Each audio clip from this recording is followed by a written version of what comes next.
Dear Mr. Moderator, distinguished keynote speakers, Director Van Herke and Professor Martisen, and dear colleagues.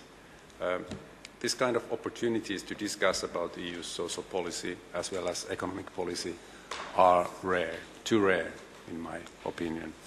And I'm very pleased to do this together with our Nordic colleagues. The Nordic Council of Ministers has decided to give the EU matters a bigger role in its work. And this is only natural since the EU has either direct or indirect impact to all of the Nordic countries. As Ismo mentioned, a lot is happening in the EU at the moment. After the economic crisis, the concept EU social crisis has often been risen up in the EU discussions. What is the situation in the EU from the perspective of social rights? Gives us a good overview where the EU stands at the moment. This is presented to us by Professor Martisen.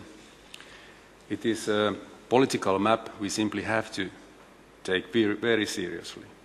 Implementation of the social rights affects inter alia to the stability of the member states and has also cross-border effects.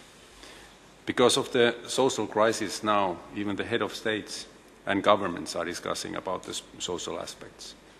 And this does not happen often.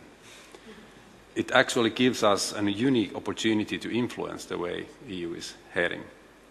The Commission is now setting its footmarks in the form of the European Pillar of Social Rights, and it is for sure that the next Commission will continue and set its own footmarks by continuing the implementation of the social pillar or creating something completely new. It seems that the social policy will not fade away from the high policy agenda this time. Policy pressure is simply too high. EU needs to communicate better about its raison d'etre. It is first of all for the benefit of the European people and their well-being, and perhaps also for their happiness. I learned some time ago that there are countries with the ministers of happiness, actually. It has nothing to do with the Monty Python's Minister of Funny Walking, but they have very serious portfolios. They're covering broad range of issues from education to social protection and future studies. I very much like the positive approach they are taking to these issues. In the EU, it is not necessarily the social policy agenda which is always the most interesting from the social policy point of view, but rather other agendas where the social issues are included. Often they are included implicitly and indeed from the negative cost perspective. I want to emphasize especially the role of macroeconomics. The development of the EMU is going to be high on the EU's agenda whole spring.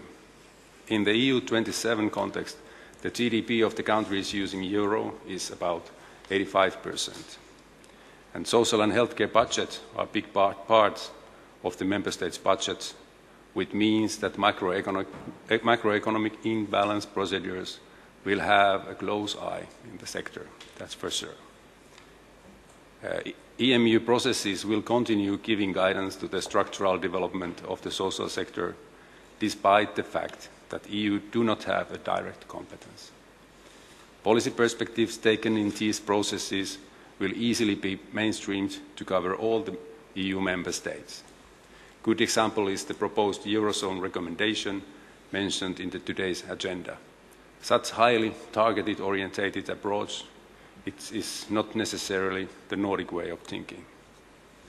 It will be very interesting to hear from Mr. Van Herke what kind of role the social policy has had in the annual cycle of economic policy coordination, so-called semester. Social policy recommendations to the member states have quite often been given from purely macroeconomic imbalance perspective. Are the social impacts of the recommendations analyzed better in the future is, to my mind, one of the key issues in the development of the EMU and the semester process. Already 2013 Commission's communication on the EMU's social dimension indicated that the social situation of the member states and the social impacts of the recommendations should be analyzed and taken into account when preparing the country-specific recommendations. The structures do exist, but they are working rather purely from the social sector's point of view.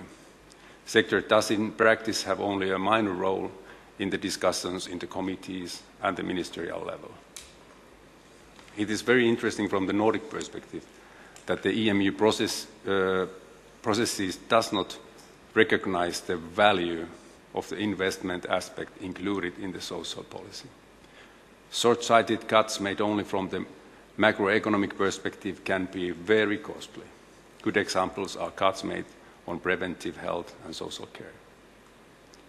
Investing in structures promoting, for example, gender equality, occupational health and safety are very important to EU's growth. EU needs its intellectual capacity in full use, increased productivity, innovative working atmosphere, and of course high employment level in order to cope with challenges of globalization and aging of population. It is clear that more effective horizontal cooperation is needed within the semester. We need to put our wise heads together with our colleagues responsible of economic and employment matters for the sake of inclusive growth and stability of the societies. The social sector's role as an automatic stabilizer in the economy has risen up quite strongly lately. This has been linked to the need to increase EU budget and cross-border solidarity. As our Nordic experience shows, automatic stabilizers do have an important role in economy. But do we need EU for that? Should the responsibility rather lay in the member states level? Social protection structures can be created and maintained only by member states themselves. EU's role is to support, provide help through peer learning and put policy pressure towards member states if they have big problems in the social sector. Or should the EU have a bigger role in the social sector? That is, of course, a question. Important aspect, however, is also that the EU does not hinder the social development through its own measures. Impact assessments play a key role in this regard. Mr. Chair, I have already obviously said too much, and I will return to these issues, emphasizing the role of impact assessments and investment aspect during the day. It will be interesting to see where the discussion leads us, especially since our moderator is representing the macroeconomic perspective, and we have other macroeconomists among us as well. Hopefully we manage to develop some concrete ideas and proposals how to improve the mutual understanding between the sectors and how to work closer together. It is not the silos, but working together, well-being, inclusive growth and jobs as our common goal. Thank you. Thank you very much, Pasi. That was very useful also that you reminded us of the fact that the Commission doesn't have competence in the social field, and that is indeed one big question in the future development. And if I think of the past 20 years plus, almost 4 years in the Commission, there hasn't been 1 year during which the Commission hasn't made some proposals and Member States hadn't discussed some discussions that are either on social aspects or close to them. But only recently we've had some improvements there, more maybe in the employment side, where these new employment or social indicators were taking on board in the European semester, and now the social scoreboard with 12 social indicators that the Commission has proposed for discussion to be used also in the European semester.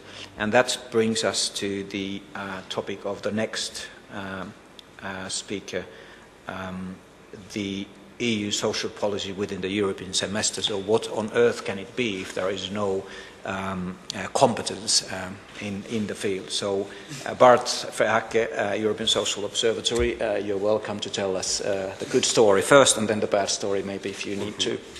The floor is yours.